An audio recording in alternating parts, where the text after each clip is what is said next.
Good morning students. कल हमने वैदिक गणित में जोड़ और बाकी करनी सीखी थी। आज हम वैदिक गणित में गुणा करना सीखेंगे। गुणा करने की वैदिक गणित में मुख्य रूप से 4 विधियां हैं। पहली विधि है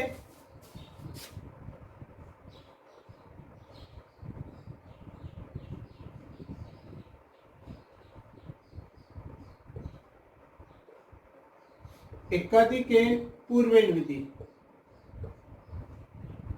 दूसरी विधि है एक न्यूनेन पूर्वेन।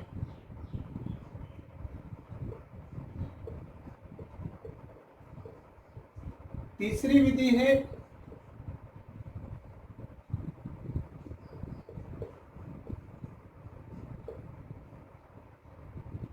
ऊर्ध्व तिर्यक भ्याम। और चौथी विधि है निखिलम विधि।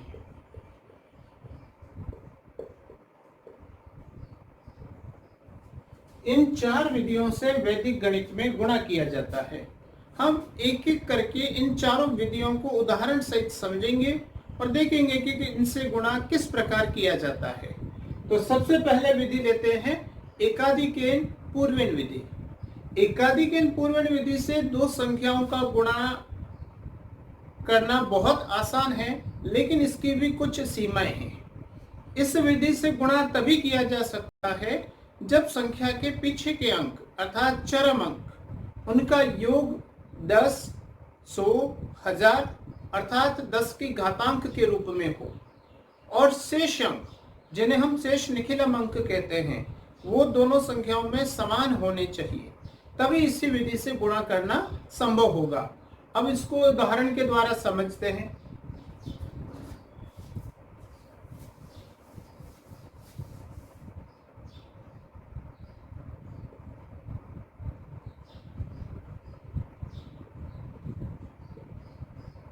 जैसा मैंने एक उदाहरण लिया है 48 गुणा 42। इसमें आप देखेंगे संख्या के पीछे के दोनों अंक अर्थात चरम अंक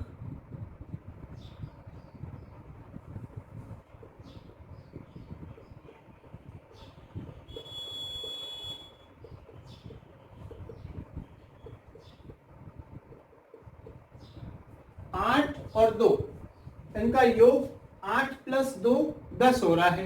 तो हम और शेष जो अंक है दोनों में 4 है, तो हम इन दो संख्याओं का गुणा एकाधिकेन पूर्वेन विधि से बहुत आसानी से कर सकते हैं। कैसे करेंगे? इसके लिए आपको 2 खंड बनाने होंगे। पहला खंड यानी बाया खंड के अंदर जो शेष निखिलम अंक है वो अंक गुणा उस अंक का एकाधिक, और दाहिने खंड में इन चरम अंकों का गुणनफल। तो 4 का एकाधिक 5 होता है और 8 × 2 16। अब 4 का 5 से गुणा करेंगे 20 और इधर 16। अब आपको यहां ध्यान देना है कि चरम अंकों में जितने शून्य होते हैं उसके दुगने अंक दाएं खंड में होने चाहिए। यहाँ चरम अंकों का योग 10 है, 1 0 है, तो इसके दुगने अंक 2 अंक यहाँ दाहिने खंड में है। तो अब हम इस बीच वाली लाइन को हटा करके इनका गुणनफल लिख सकते हैं। ये इन दोनों संख्याओं का गुणा हो गया। एक और उदाहरण लेते हैं।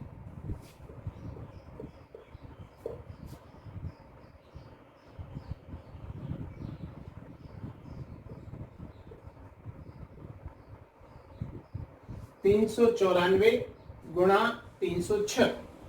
अब ये दो संख्याएं ऐसी है जिसमें चरम अंकों का योग अगर हम करें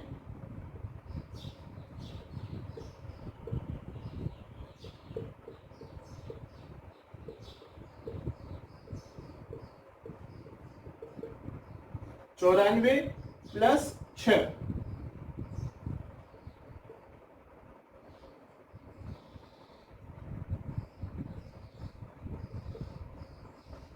100 हो रहा है। तो अब इन दोनों का गुणा करना है।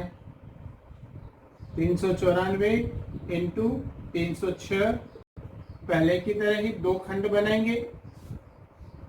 बाएं खंड में या अर्थात आगे वाले खंड में शेष अंक, शेष निखिलम अंक गुणा उसका एकाधिक, और दाहिने खंड में इन चरम अंकों का गुणनफल। अब 3 का गुणा 4 से, क्योंकि 3 का एकाधिक 4, और दाहिने खंड में 94 का 6 से गुणा करके लिखेंगे, तो ये आता है 564। अब 3 का गुणा 4 से करना 12, और इधर लिखेंगे 564। अब आप ध्यान दीजिए, यहां चरम अंकों का योग 100 था, 100 में 2 जीरो है, अर्थात यहाँ पर दाहिने खंड में 4 अंक होने चाहिए, तो यहाँ 3 अंक है, तो हम एक संख्या के आगे एक जीरो लिख करके 4 अंक की संख्या बनाएंगे और फिर इनका उत्तर लिख देंगे।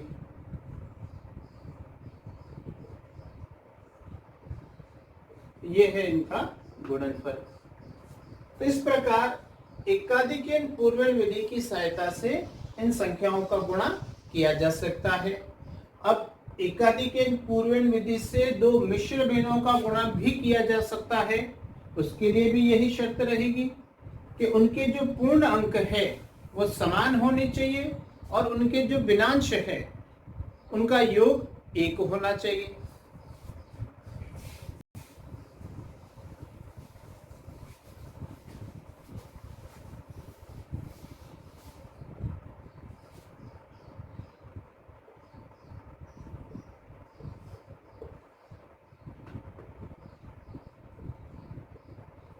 ये मैंने दो मिश्र भिन्नों का एक गुणा लिया है। इसमें आप देखेंगे कि दोनों भिन्नों के अंदर जो इनका भिन्नांश है, पहली भिन्न में है 3/7 और दूसरी भिन्न में है 4/7। अगर हम इनका योग करें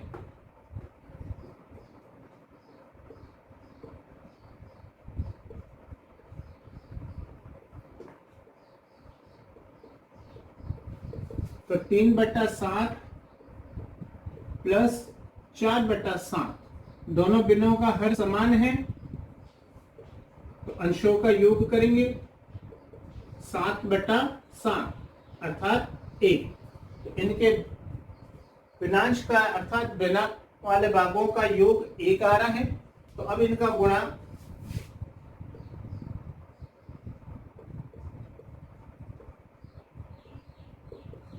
4 गुणा 4 का एकाधिक, और दूसरे खंड में 3/7 गुणा 4/7। अब आप देखिए 4 का एकाधिक 5 होगा, तो 4 × 5, और यहाँ दोनों भिन्नों का गुणा करेंगे। 3 का गुणा 4 से करेंगे 12 प्राप्त होता है, और 7 का गुणा 7 से 49। 4 का 5 से गुणा होगा 20, और इधर है 12/49। तो अब हम इनका उत्तर लिखेंगे 20 सही 12/49। तो ये दोनों भिन्नों का गुणा रहेगा। तो आपने जैसा देखा कि एकाधिकन पूर्वण विधि से गुणा किस प्रकार किया जाता है। अब हमारी दूसरी विधि आती है एक न्यूनन पूर्वण। एक न्यूनन पूर्वण विधि से गुणा तभी किया जा सकता है जब दोनों संख्याओं में से कम एक संख्या ऐसी हो जिसके सारे अंक 9 के रूप में हो।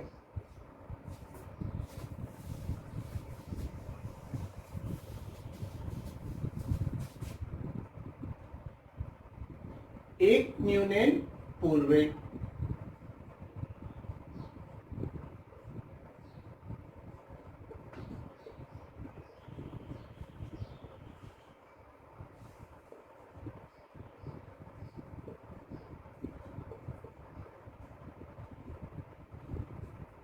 देखिए एक संख्या मैंने ली है 476 गुणा 999। इसमें एक संख्या ऐसी है जिसके सभी अंक 9 है। एक न्यूनन विधि से इनका गुणा बहुत ही आसानी से और सरलता से किया जा सकता है। कैसे करेंगे? इस विधि में दो खंड बनाए जाएंगे। बाएं खंड में अर्थात पहले खंड में 9 के अतिरिक्त जो दूसरी संख्या है उसमें से एक कम करेंगे, और दाहिने खंड में जो 9 वाली संख्या है माइनस ये बायां पक्ष, अर्थात यहाँ एक घटाने पर क्या संख्या प्राप्त होगी वह संख्या लिखनी, 475। अब दोनों की बाकी कर देंगे और हमें उत्तर प्राप्त होगा। ये 475, यहाँ 999 में से 475 की बाकी करेंगे तो 524 प्राप्त होगा। अब बीच की पंक्ति को हटा देना।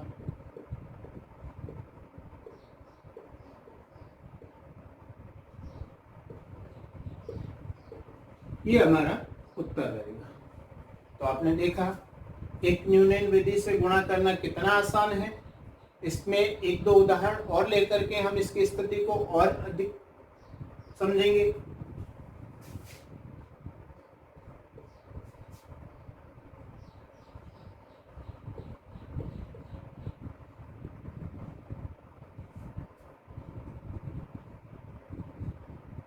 जैसे मैंने एक संख्या ली है 364 गुणा 9999।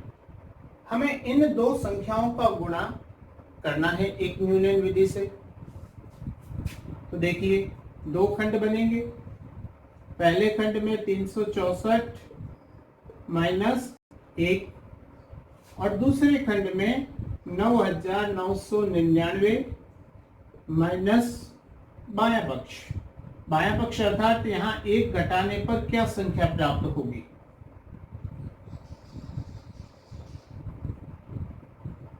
अब इन दोनों खंडों की बाकी करके उत्तर लिखेंगे।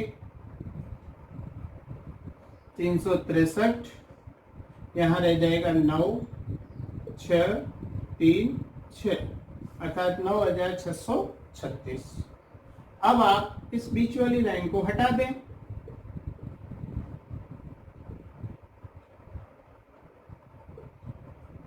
और ये आपका उत्तर। अब एक तीसरा उदाहरण ले रहे हैं।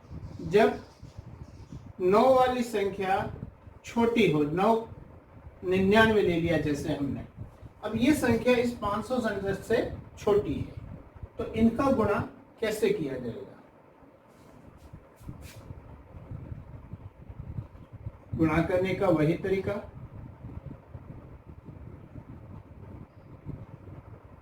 -1 और 99 माइनस 566।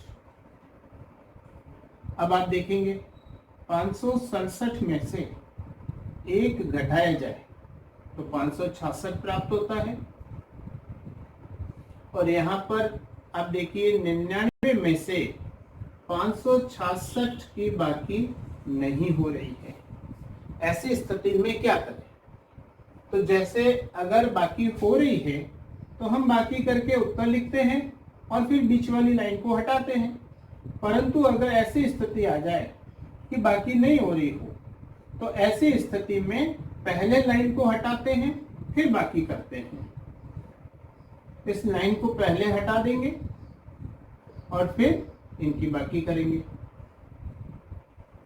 तो इनकी बाकी करने पर क्या उत्तर प्राप्त होगा? आप देखिए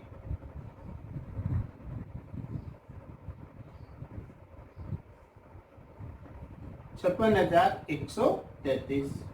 ये आपका उत्तर। इस प्रकार एक न्यूनन पूर्वेन की सहायता से दो संख्याओं का गुणा आसानी से किया जा सकता है। अब हमारी तीसरी विधि आती है सूत्र ऊर्ध्वतिरेक भ्याम।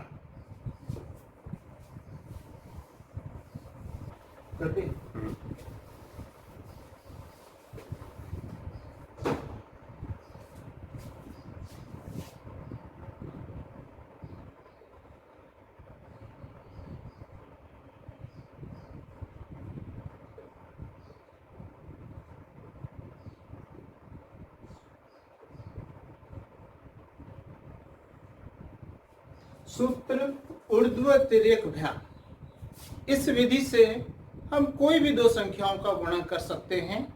बस दोनों संख्याओं में अंकों की संख्या समान होनी चाहिए, और यदि संख्या समान नहीं है तो भी हम जिस संख्या में अंकों की संख्या कम है उसमें आगे 0 लिख करके अंकों की संख्या को समान बनाएंगे, और इस विधि से गुणा बहुत आसानी से किया जा सकता है। जैसे एक उदाहरण ले रहे हैं,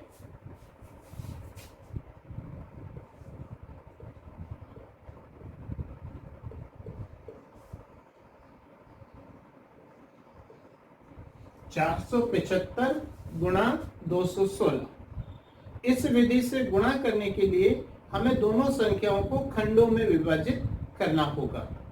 अब कितने खंड बनेंगे, इसका भी एक नियम है कि संख्या में जितने अंक होते हैं उन अंकों की संख्या से दुगने से एक कम। जैसे यहां मैंने 3 अंक की संख्या ली है तो 3 के दुगना 6, उससे एक कम अर्थात 5 खंड बनेंगे।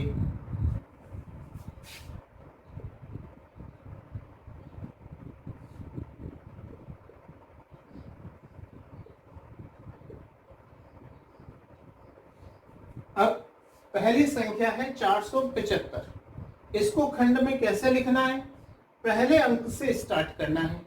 पहला अंक 4, फिर पहले 2 अंक 47, फिर 3 अंक 475। जब पूरी संख्या आ जाए उसके बाद आगे से एक एक अंक कम करेंगे। अब जैसे 4 को हटाएंगे 75, फिर 7 को हटाएंगे तो 5। इस प्रकार पहली संख्या को हमने खंड में लिखा। अब इसी के नीचे दूसरी संख्या को भी लिखेंगे। तो दूसरी संख्या 216, पहला अंक है 2, फिर पहले 2 अंक लेंगे 21, फिर 3 अंक 216। अब पूरी संख्या आ गई, पहला अंक हटा देंगे, फिर 1 हटाएंगे। इस प्रकार दोनों संख्याओं को खंडों में लिख दिया। अब इनका गुणा करेंगे। गुणा जैसा कि विधि का नाम है ऊर्ध्व तिर्यक। ऊर्ध्व का मतलब होता है सीधा और तिर्यक का मतलब होता है तिरछा। सीधा और तिरछा गुणा। अब जब एक अंक है तो सीधा गुणा करना है, 4 का 2 से 8। अब 2 संख्याएं हैं तो इनका तिरछा गुणा करेंगे, 4 का 1 से और 7 का 2 से। तो 4 का 1 से करेंगे 4 और 7 का 2 से करेंगे 14, और दोनों के बीच में प्लस का चिन्ह, 4 प्लस 14। अब 3 संख्या है तो पहले अंक का दूसरी संख्या के तीसरे अंक से, और पहली संख्या के तीसरे अंक का दूसरी संख्या के पहले अंक से, और बीच वाली संख्या का बीच वाली से। यानी कि 2 तिरछे गुणा और ये सीधा। तो 4 का गुणा 6 से करेंगे 24, प्लस 7 का 1 से करेंगे 7, प्लस 5 का 2 से करेंगे 10। अब यहां पुनः 2 अंक की संख्या है तो 7 का 6 से करेंगे, 7 इंटू 6 42, 5 का 1 से करेंगे 5, और 5 का 6 से करेंगे 30। इस प्रकार इनके गुणा किए। अब इनकी जोड़ करके लिखना, यहाँ 8, 14 और 4 18, 24 और 7 31, 31 और 10 41, 42 और 5 47, और यहाँ पर 30। इस प्रकार सभी खंडों का उत्तर प्राप्त किया। अब इनका गुणनफल 475 गुणा 216। अब हमारे जो 5 खंडों का उत्तर आया है इनको 5 खंडों के रूप में लिख देंगे। 8, 18, 41, 47 और 30। अब हमें एक बात का ध्यान रखना है, इन पीछे वाले खंड में एक अंक ही होना चाहिए। यदि एक से अधिक अंक है तो उनको उसके आगे वाले खंड में हासिल के रूप में जोड़ देंगे। अब जैसे यहाँ 30 है तो 0 को यहाँ रखेंगे और 3 को अगले खंड में हासिल के रूप में जोड़ दिया जाएगा। तो 3 और 47 50। अब 50 भी 2 अंक की संख्या है तो उसमें 0 यहाँ रहेगा और उसका 5 उसके अगले खंड में जुड़ेगा। 5 को जब 41 में जोड़ेंगे तो 46 प्राप्त होगा। तो 46 का 6 और 4 18 में जोड़ देंगे। 18 और 4 22, 22 का 2 और उस 2 को अगले वाले 8 में जोड़ेंगे तो 8 और 2 10। इस प्रकार हम प्रत्येक खंड में एक एक अंक रखेंगे और दूसरी संख्या को अगले अंक में हासिल के रूप में जोड़ते रहेंगे। अब आप देखिए पीछे के सभी खंडों में एक एक अंक है। अब इसका उत्तर लिखेंगे 10 2 6 0 0 1,02,600। तो ये इन दोनों संख्याओं का गुणनफल है। इस प्रकार सूत्र ऊर्ध्वतिर्यक व्यायाम से गुणा आसानी से किया जा सकता है। अब एक और उदाहरण लेते हैं इसी विधि का।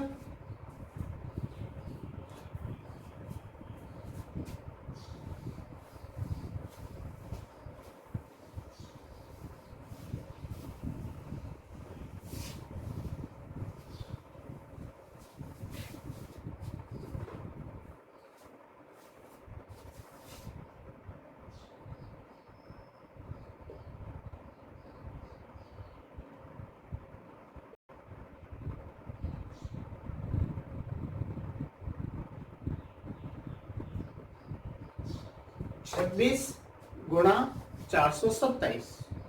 जैसा मैंने आपको बताया कि इस विधि में गुणा करने के लिए दोनों संख्याओं में अंकों की संख्या समान होनी चाहिए। लेकिन यहाँ उदाहरण में आप देखिए पहली संख्या 26 2 अंक है और दूसरी संख्या 427 3 अंक है। तो हम जो छोटी संख्या है उसमें आगे 0 लिख करके दोनों में अंकों की संख्या को समान करेंगे और फिर इस विधि से जैसा अभी गुणा किया था उसी प्रकार इन संख्याओं को खंडों में विभाजित करते हुए इनका गुणा करेंगे। तो यहाँ 3 अंक है संख्या में तो इसमें 5 खंड बनेंगे। पहला खंड, दूसरा, तीसरा, चौथा और पांचवा। अब इन संख्याओं को इन खंडों में लिखेंगे। पहली संख्या में पहला अंक 0, फिर 2 अंक लिखेंगे 0 2, फिर 3 अंक लिखेंगे। अब जब पूरी संख्या आ जाए तो आगे से एक अंक को हटा देंगे, फिर एक और अंक हटा देंगे। इस प्रकार पहली संख्या को 5 खंडों में विभाजित करके लिख दिया। अब दूसरी संख्या, पहला अंक 4, पहले 2 अंक 42 और फिर संख्या 427। अब जब पूरी संख्या आ गई आगे से 4 को हटा देंगे, 27 और फिर 7। अब प्रत्येक खंड के अंदर सीधा और तिरछा गुणा करके इनके उत्तर लिखेंगे। 0 का 4 से गुणा करेंगे 0। अब यहाँ 2 अंक है तो इनका तिरछा गुणा करेंगे। 0 का 2 से गुणा 0, 4 का 2 से गुणा 8। 3 अंक है, 0 का 7 से गुणा करेंगे 0, 6 का 4 से करेंगे 24 और 2 का 2 से करेंगे।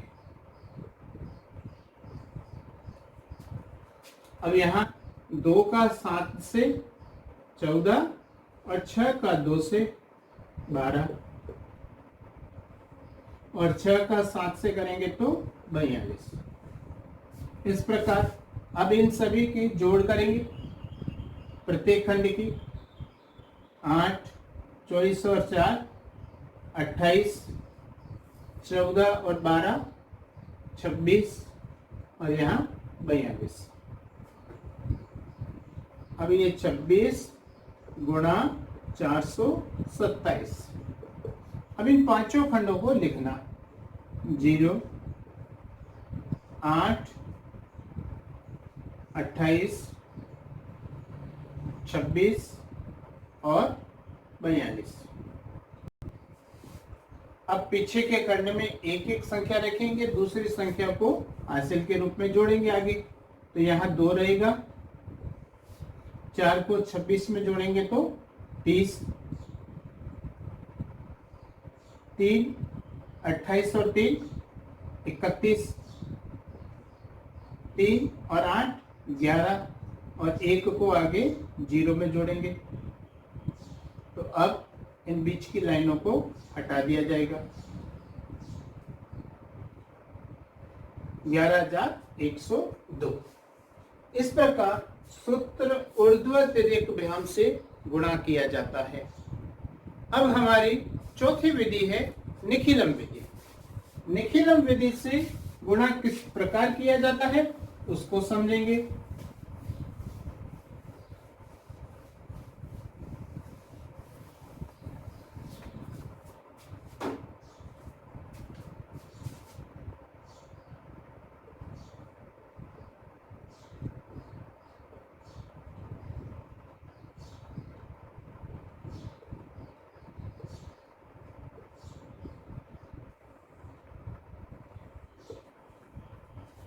निखिलम विधि।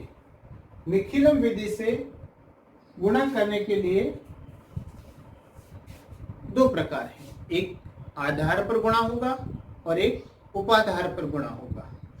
आधार अर्थात जब संख्या 10 या 10 के किसी घातांक के नजदीक है तब हम उनका गुणा आधार पर करेंगे, और जब संख्या 10 के आधार के नजदीक नहीं है, 10, 100, 1000 के नजदीक नहीं है, उनके बीच में कहीं है, तब ऐसी स्थिति में हमें वहां पर उपाधार लेना होगा। निखिलम विधि से गुणा के लिए एक सूत्र है,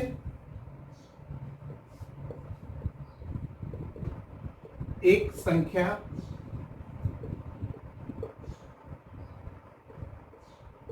प्लस दूसरी संख्या का विचलन।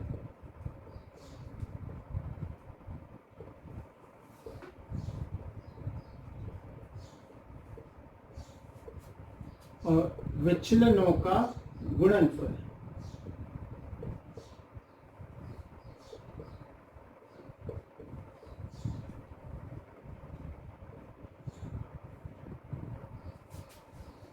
एक उदाहरण के द्वारा इसको समझेंगे। एक उदाहरण ले रहे हैं, 104 गुणा 107। दो संख्याएं हैं, आप देखेंगे ये दोनों ही संख्याएं 100 के नजदीक है, तो ऐसी स्थिति में यहां पर आधार 100 रहेगा।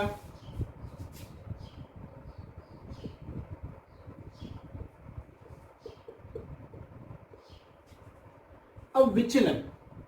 विचलन का सूत्र होता है संख्या माइनस आधार। इस संख्या में से आधार घटाने पे जो संख्या प्राप्त होगी वो उनका विचलन है।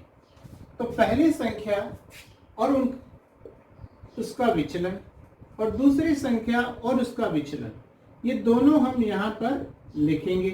तो देखिए पहली संख्या 104 है। अगर हम 104 में से 100 घटाते हैं तो हमें 4 प्राप्त होता है, और 107 में से अगर 100 घटाएंगे तो 7 प्राप्त होगा। तो ये 4 और 7 इनके विचलन हैं। अब इनका गुणा करेंगे, 104 गुणा 107। तो देखिए अभी मैंने आपको एक सूत्र बताया, एक संख्या प्लस दूसरी संख्या का विचलन। तो आप दोनों में से कोई भी एक संख्या पहले लेंगे। जैसे मैंने ले ली 104 प्लस दूसरी संख्या का विचलन। अगर मैंने 104 ली है तो विचलन 107 का अर्थात 7 लेंगे। और अगर 107 पहले लेते हैं तो विचलन 4 लेंगे और दूसरे खंड में दोनों विचलनों का गुणनफल 104 प्लस 7 111 और 7 का 4 से गुणा करेंगे तो 28। अब आपको यहां ध्यान देना है, आधार में जितने जीरो होंगे उतने ही अंक दूसरे खंड में होने चाहिए। तो यहां आधार में 2 जीरो है और यहां पर दूसरे खंड में 2 अंक है, तो हम बीच की लाइन को हटाएंगे और इनका उत्तर प्राप्त करेंगे। तो आपने देखा निखिलम विधि से गुणा किस प्रकार किया जाता है। अब इसके और भी उदाहरणों से इस विधि को और अच्छे से समझेंगे। निखिलम विधि के अन्य उदाहरण हैं, इनके उपादान विधि से भी और 3 संख्याओं के गुणा भी हम निखिलम विधि से कर सकते हैं। इन सब के बारे में हम अगली कक्षा में जानकारी प्राप्त करेंगे। कृष्णा भूमि हॉस्टल बाड़मेर के नाम से YouTube चैनल है, जिसको आप सब्सक्राइब करें, लाइक करें। आपके किसी भी प्रकार की कोई समस्या है तो आप हमें कमेंट्स करें और आगे शेयर करें, ताकि अधिक से अधिक 10वीं कक्षा के विद्यार्थियों को है वो इसका लाभ प्राप्त हो सके।